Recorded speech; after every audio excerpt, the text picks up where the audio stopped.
Poesía en movimiento, diálogo, autores y lecturas.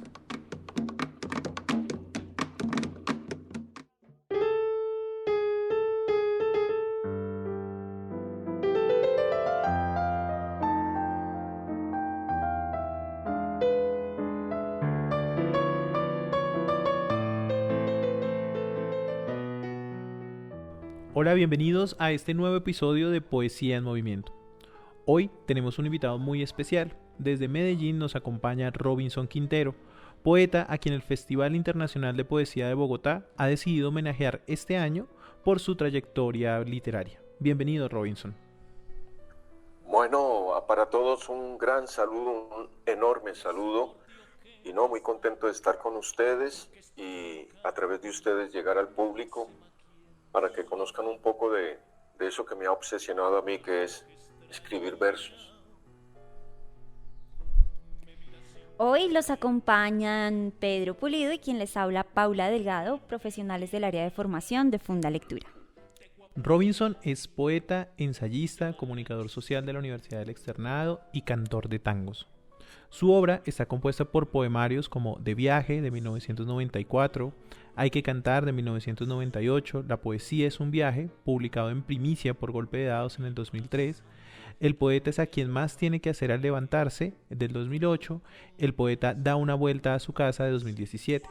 Ha sido miembro de los comités editoriales de importantes revistas literarias y en el 2021 Ulrica, en convenio con el Caro y Cuervo, publicó Por la poesía, poemas y otros textos, la tercera antología de este autor. Hoy haremos un recorrido por una antología reciente, Invitados del Viento.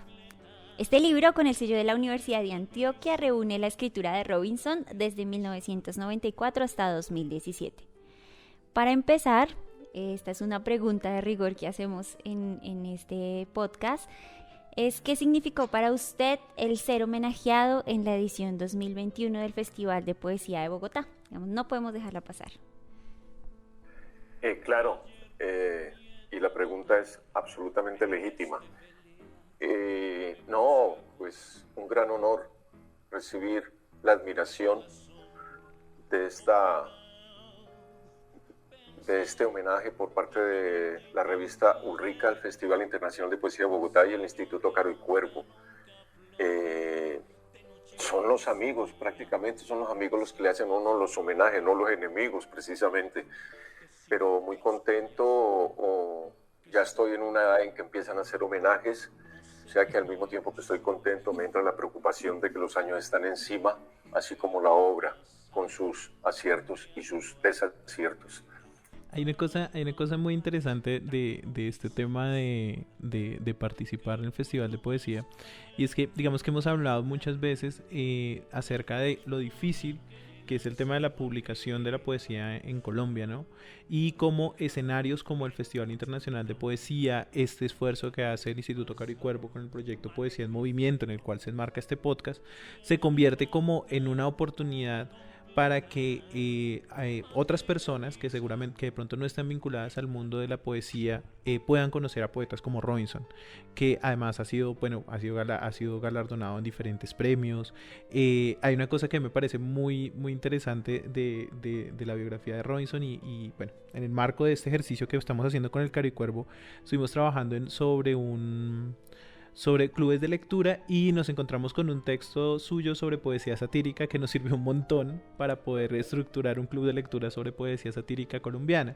Y quería preguntarle un poco esa relación entre esa labor como crítico literario, como ensayista, y la relación con la poesía. A veces yo siempre he pensado debe ser mucho más difícil escribir poesía teniendo este bagaje crítico, que cuando la gente no se vincula con la crítica. Es más difícil, dialogan bien, ¿cómo funciona esa relación?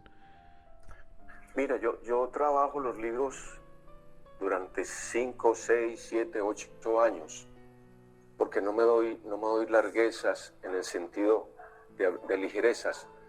La poesía, si hubiera que compararla con algo, es como el vino. Hay que dejarla depurar y es el tiempo el que le da el que le da composición acertada a una percepción, a una visión, a una inspiración. La inmediatez en poesía ni en literatura ni en ningún arte sirve, incluso en ninguna ciencia ni ningún oficio artesano. En esa medida, como trabajo los libros tanto tiempo, hago varios, 2 o 3 libros por lo general al tiempo, porque no me doy afanes en publicar. La cosa es hacer consistente la obra. Entonces, mientras escribo un libro de poemas, puedo perfectamente imbuirme en un ensayo que también habla sobre poesía, y siento que es igualmente hacer poesía. O puedo hacer un libro de algunas cosas de investigación literaria o de periodismo literario. Es una manera como de ir bailando, pero con distintos ritmos, ¿ves? Pero al fin y al cabo estar en la fiesta del espíritu, que es la poesía, ¿no? Robinson nace en Caramanta, Antioquia, un municipio que él dibuja en el siguiente poema. Y dice así: Caramanta. En casi ningún mapa está mi pueblo. Es apenas unas cuantas calles, un paisaje de casas con una plaza en medio. Pocos saben de él. Ningún poeta le ha cantado. Lejos de todo es una vereda, un paraje perdido, con pájaros y riachuelos. Cuando fui niño, fue capital del mundo, centro del universo, puerto seguro. Y con este poema yo quería arrancar con una cosa que a mí me parece muy significativa de la poesía de Robinson, y es que él nos dice como pareciera que el pueblo no existe porque nadie le ha cantado. Y entonces un poco este poema se vuelve una especie de fundación de ese pueblo. Y es esta idea, y por favor corríjame si estoy yéndome por el camino equivocado, esta idea un poco de que el lenguaje empieza a fundar la realidad. Como que esto que se nombra es lo que empieza a existir, y que a la larga la poesía nos permite como encontrarnos con cosas que, si bien estaban, como que no existen hasta que no son nombradas. No sé si esta sospecha es cierta.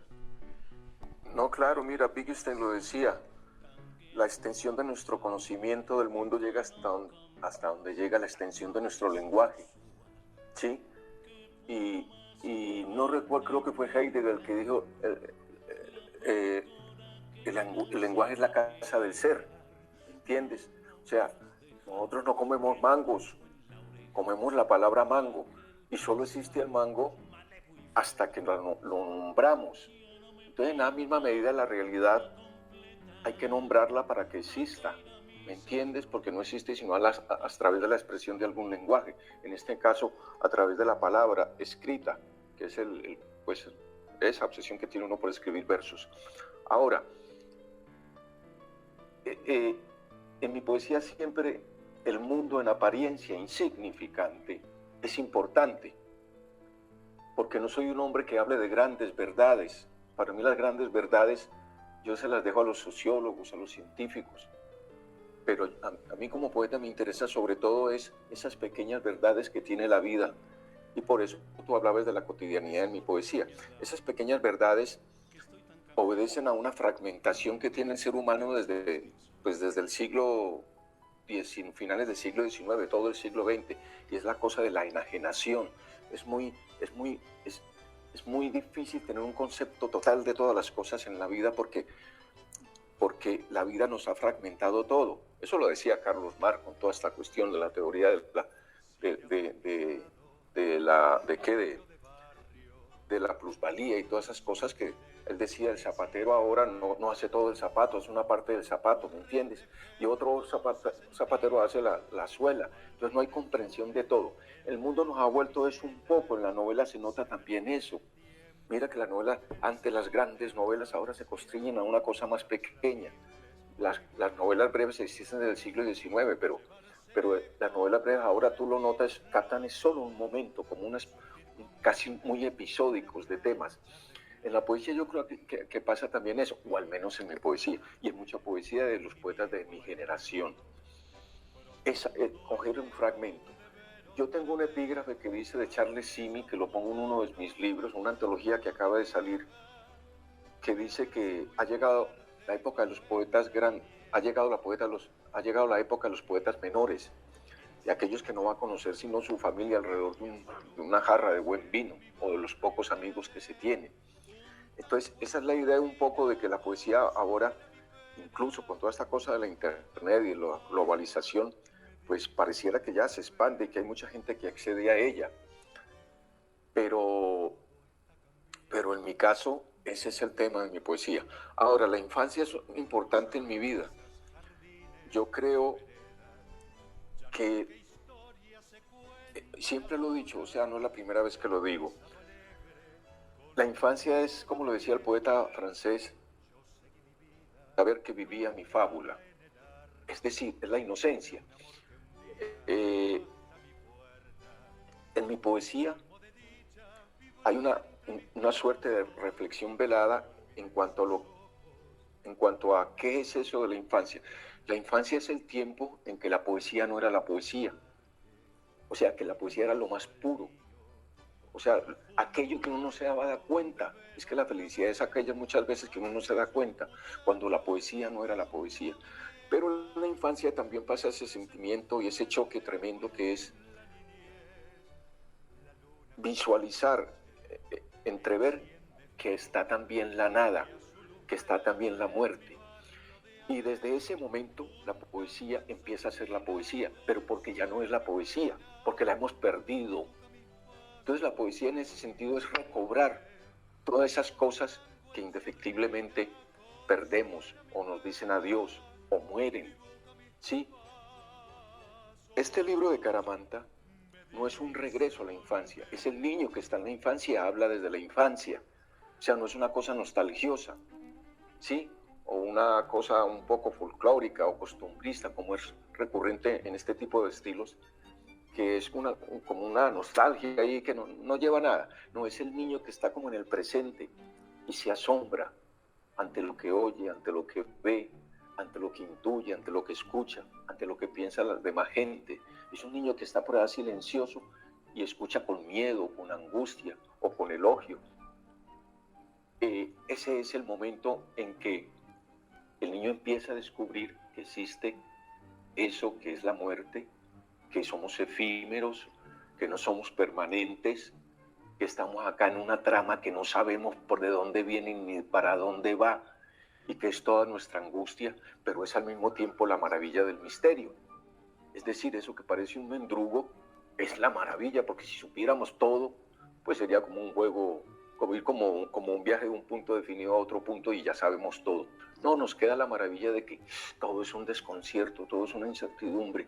Y entonces ahí es donde el poeta y el niño empieza a preguntarse, uy, ¿qué es toda esta trama? ¿Qué es toda esta locura? ¿Quién nos metió en esta novela?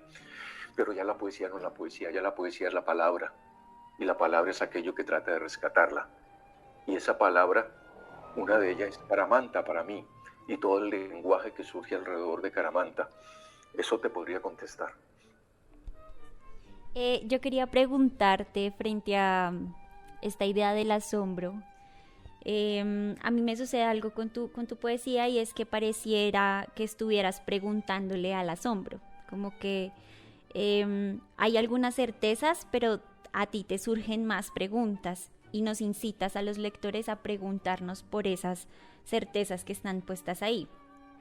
Quería preguntarte si en ese asombro sucede en el instante, o sucede un poco después, o sucede definitivamente cuando algo te permite ver la imagen como un misterio. No sé si me hago entender. No, te entiendo completamente. Pues eso se da de distintas maneras, no sé. O sea, no siempre, el asombro, yo siento, ese primer asombro no se hace inmediatamente palabra. Yo creo que se queda guardado adentro y se va volviendo como dice el poeta Darío Jaramillo, una forma callada. O sea, algo que busca expresión, pero busca expresión cuando se vuelve obsesión. Entonces, una obsesión callada adentro. Tú vas creciendo con todos esos asombros y en un momento dado, alguno de ellos empieza a ser bastante obsesivo. Y esa obsesión empieza a salir como con una música, o empieza a salir como con una música que es a la vez una frase, y se le mete a uno, y se le mete a uno, y yo, pucha, esto es por acá parece. y resulta que ¡pum! Se sienta uno y ¡pum! ¡Pum! ¡Pum! Saca la primera frase y va la segunda y la tercera y la cuarta. Pero el texto ya está dentro en un estado de gravedad que es parecido al de un embarazo. Mira cuando decía Henry Miller, cuando estaba escribiendo Trópico de Capricornio, que se sentía como en embarazo y se paraba una esquina y sentía que todo el mundo le daba la mano para ayudarla a pasar la esquina. Es eso un poco, es esa gravedad que hay que después se hace liviana en la medida que uno escribe. Porque como decía William Blake, con el viejo refrán que parece un refrán populacho, pero eso lo dijo, agua estancada envenena, hay que sacar el agua, estancamiento hay que sacarlo. Bueno, eso es lo que hace un poco un poeta. Y eso del asombro, tienes toda la razón, el asombro es importante. O sea, un poeta mira donde otros miran, pero no se dan cuenta del detalle de lo que están mirando. Sí, solo el poeta pareciera tener esa capacidad de asombro, pero esa capacidad de asombro viene dada por una facultad de la infancia, que es el niño y la inocencia. Entonces el poeta de alguna manera es un niño que se mantiene con el pelado adentro bien bacano, Alguien decía que un poeta es un niño grandulón. Entonces quería retomar un poco una idea que dice Robinson que me parece muy brutal frente a lo que es la poesía, y es como este destino trágico de que este niño en la infancia vive la poesía, pero no la escribe porque la vive, y en el momento en que la puede ya escribir, pues ya no está en la poesía, ya se vuelve la poesía palabra, y eso me parece una idea supremamente fuerte. Con esto cerraríamos esta primera parte de nuestro podcast con Robinson Quintero y los invitamos a acompañarnos en la segunda parte.